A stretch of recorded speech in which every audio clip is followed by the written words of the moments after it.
নমস্কাৰ সকলোকে আসাম জব টক্স ইউটিউব চেনেললৈ স্বাগতম জনাইছোঁ।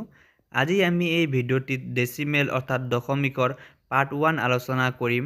ইয়াত আমি দশমিকত বাৰ থকা সংখ্যাকেইটা কিদৰে ভগ্নাংশলৈ পৰিৱৰ্তন কৰে সেই বিষয়ে আলোচনা কৰিম। এই কুৱেশ্যনকেইটা আসাম পুলিচ ABUB DME লগতে BTC থাৰ্ড গ্ৰেডৰ কাৰণে খুবেই ইম্পৰ্টেণ্ট। ইয়াৰ পূৰ্বতেও মই আসাম পুলিচৰ চিলেবাছ ৱাইজ মেথছ কেইটা আলোচনা কৰিছোঁ। আপোনালোকে চাব বিচাৰিলে আমাৰ চেনেলটিৰ যোগেদি চাব পাৰিব।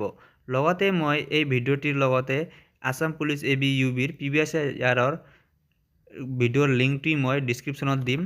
আপোনালোকে চাব বিচাৰিলে চাব পাৰিব। আজি পলম নকৰাকৈ এই ভিডিঅ'টি আৰম্ভ কৰোঁ। পোনপ্ৰথমতে আমি চাব লাগিব ইয়াত কি কৈছে 0.3 আছে আৰু 3ৰ ওপৰত কি বাৰ দিয়া আছে।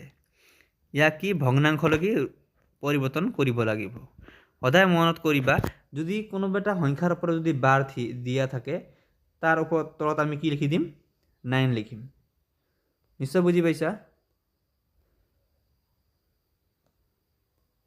এতিয়া চোৱা এই কুৱেশ্যনটো মই কিদৰে কৰি আছোঁ।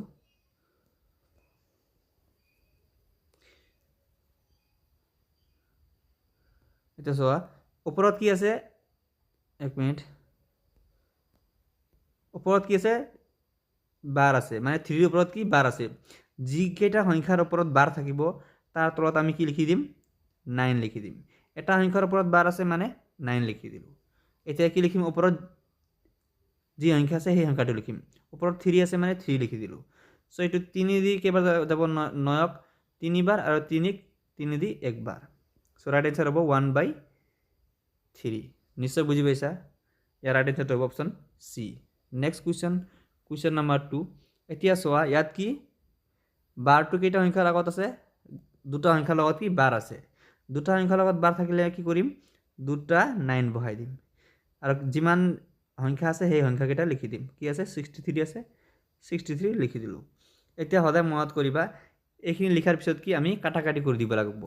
এবাৰ কি দি কাটাকাটি কৰিব পাৰিম, 9 দি যাব, 9 দি 99ক 11 বাৰ আৰু 63 কেইবাৰ কাটিম আমি 7 বাৰ। চ' ৰাইট এনচাৰ কি হ'ব 7/11, অপশ্যন ডি। এইখিনি হ'ল টাইপ 1। এতিয়া আমি টাইপ 2 আলোচনা কৰিম। Question number 3।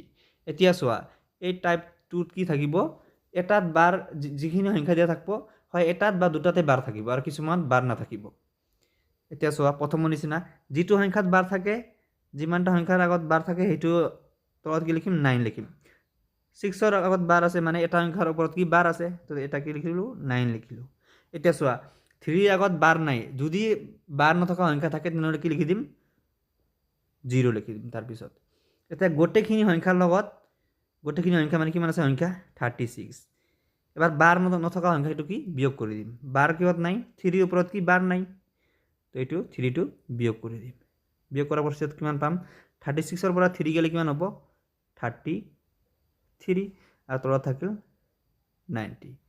এবাৰ কি দি কাটাকাটি কৰিব পাৰিম, 3 দি যাব, 3 দি 33 কেইবাৰ যাব 11 বাৰ আৰু 3 দি 90 কেইবাৰ যাব 30 বাৰ। চ' ৰাইট এনচাৰ হ'ব অপশ্যন চি 11/30। নিশ্চয় বুজি পাইছা। এবাৰ next question number 4। Question number 4ও সেম হয়। ইয়াতো চোৱা তোমালোকে কি এটা সংখ্যাৰ ওপৰত বাৰ আছে তো 9 লিখি দিলোঁ। বাকী কেইটা সংখ্যাৰ আগত বাৰ নাই, দুটা সংখ্যাৰ আগত কি বাৰ নাই, চ' দুটা 0। যদি এনেকা থাকিলে 0.57 এনেকা যদি বাৰ থাকিলে তেনে কি লিখিলোঁ হয়, এটা সংখ্যাৰ ওপৰত বাৰ থাকিলে 9 লিখি দিলোঁ হয় আৰু এটা সংখ্যাৰ ওপৰত বাৰ নাই 0 লিখি দিলোঁ হয়। নিশ্চয় বুজি পাইছা। এতিয়া চোৱা এই কুৱেশ্যনটো কেনেকৈ কৰিম। এবাৰ চোৱা গোটেইখিনি সংখ্যাটো লিখি ল'ম আগতে 517 সংখ্যাটো লিখি দিলোঁ। তাৰপিছত কি কৰিম, বাৰ নথকা সংখ্যাটো কি বিয়োগ কৰি দিম। বাৰ কিহত নাই, 51ৰ ওপৰত বাৰ নাই, তো এইখিনি বিয়োগ কৰি দিম। এবাৰ তলত থাকিল 900। এবাৰ কি কৰিবা 517ৰ লগত কি এইটো কি কৰিব লাগিব বিয়োগ কৰিবা। 9 পৰা 51টো মাইনাছ কৰিলে কিমান পাম আমি 466। এতিয়া চোৱা ইয়াৰ অপশ্যন কেইটা দিয়া নাই, একো নাই আমি কৰি যাম। এতিয়া কি হ'ল 466 আমি 2 দি কাটাকাটি কৰিলে কিমান বাৰ পাম, 2 দি 4 কেইবাৰ যাব 2 বাৰ আৰু 3ক তিনি তিনি আৰু 900 কিবা কাটিব পাৰিম আমি 2 দি কাটিব পাৰিম 450 সো ৰাইট आंसर হ'ব ইয়াৰ 233/450 নিশ্চয় বুজি পাইছা এতিয়া নেক্সট কুৱেশ্যন নম্বৰ 5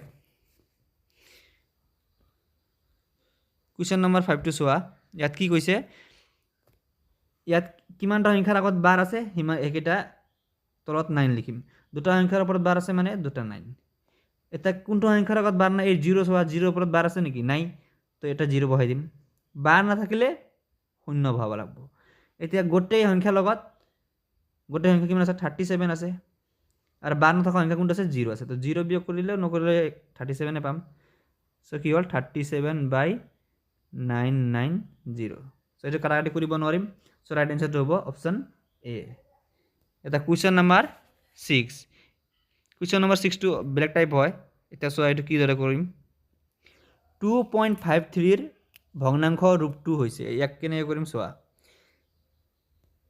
ইয়াত কি আছে বাৰ কেটা আগত আছে দুটা সংখ্যাৰ আগত ওপৰত তো দুটা সংখ্যাৰ ওপৰত বাৰ আছে মানে দুটা 9 এবাৰ গোটেইখিনি সংখ্যাৰ লগত এটা কি গোটেইখিনি সংখ্যা কিমান আছে 253 এবাৰ বাৰ নথকা সংখ্যাটো কি বিয়োগ কৰি দিম বাৰ কিয়ত নাই 2 ৰ আগত ওপৰত বাৰ নাই তো মাইনাস কৰি দিম তো 9 9 তো 253 পৰা 2 মাইনাস কৰিলে কিমান হ'ব 251 সো ৰাইট आंसर হ'ব অপশন সি সদায় মনত কৰিবা এই 2 টো যদি দশমিকৰ পিছত থাকিল হয় তেতিয়া হলে কি এটো এটা 0 বহিল হয় যদি এই কোৱেশ্যনটো এনেকা থাকিল হয় ধৰা হল মই ইয়াতে কি দিলো 0.253 দিলো হয় আৰু ইয়াৰ ওপৰত যদি বাৰ দিলো হয় তেতিয়া হলে কি হলো ইয়াৰ 50 তো থাকিলে দুটা সংখ্যাৰ ওপৰত বাৰ আছে মানে 99 আৰু এটা সংখ্যাৰ ওপৰত বাৰ নাই মানে এটা 0 বহিল হয় কিন্তু এই দুইটো কত আছে দশমিকৰ আগফালে আছে সেইকাৰণে ইয়াতে কি 0 এতে নবহে নিশ্চয় বুজি পাইছা যদি দুইটো দশমিকৰ পিছত থাকিল হয় তেনেহলে কি এটা 0 বহাই দিলো হয় তাৰপিছত কি কৰিলো হয় 253 লগত 2 মাইনাস কৰি দিলো হয় নিশ্চয় বুজিছা কিন্তু দুইটো কত আছে দশমিকৰ আগফালেই আছে দশমিকৰ যদি আগফালে সংখ্যা থাকে তেনেহলে কি শূন্য আমি নবহাও সো নিশ্চয় বুজি পাইছা এটা next question number 7 question number 7 টো চোৱা ইয়াত কি দি আছে 3.14 ৰ ভগ্নাংশ ৰূপটো হৈছে বাৰ কেটা সংখ্যাৰ ওপৰত আছে এটা সংখ্যাৰ ওপৰত তো এটা 9 লিখি দিলো তাৰ পিছত চোৱা দশমিকৰ পিছফালে কি আছে 1 আছে 1 ৰ ওপৰত বাৰ আছে নেকি নাই বাৰ না থাকিলে কি শূন্য বহাই দিম কিন্তু 3 ৰ ওপৰতো বাৰ নাই কিন্তু 3 ৰ ওপৰত বাৰ না থাকিলে শূন্য বহাম নেকি নবহাম কাৰণ দশমিকৰ আগফালে আছে সংখ্যা দশমিকৰ আগফালে সংখ্যা থাকিলে আমি কি শূন্য নবহাও এটা গোটেইখিনি সংখ্যাৰ লগত গোটেইখিনি সংখ্যা কিমান আছে 314 তাৰ পৰা কি বাৰ নথকা সংখ্যাখিনি মাইনাস কৰি দিম বাৰ নথকা সংখ্যা কি আছে 31 এতিয়া 90 তাৰপিছত 314 ৰ পৰা 31 মাইনাস কৰিলে আমি কিমান পাম 283 সো ৰাইট आंसर হ'ব অপশন এ নিশ্চয় বুজি পাইছা আৰু এটা কুৱেশ্যন নম্বৰ 8 টো তোমালোকৰ কাৰণে হোমৱৰ্ক তোমালোকে কৰি কিনে ইয়াৰ ৰাইট आंसर টো কমেন্ট বক্সত জনাবা সো বন্ধু বান্ধৱী সকল আপোনালোকে যদি আসাম পুলিচ এবিইউবি কাৰণে প্ৰিপাৰেচন কৰি আছে তেন্তে মোৰ চেনেলটোত সদায় আসাম পুলিচ এবিইউবিৰ সিলেবাস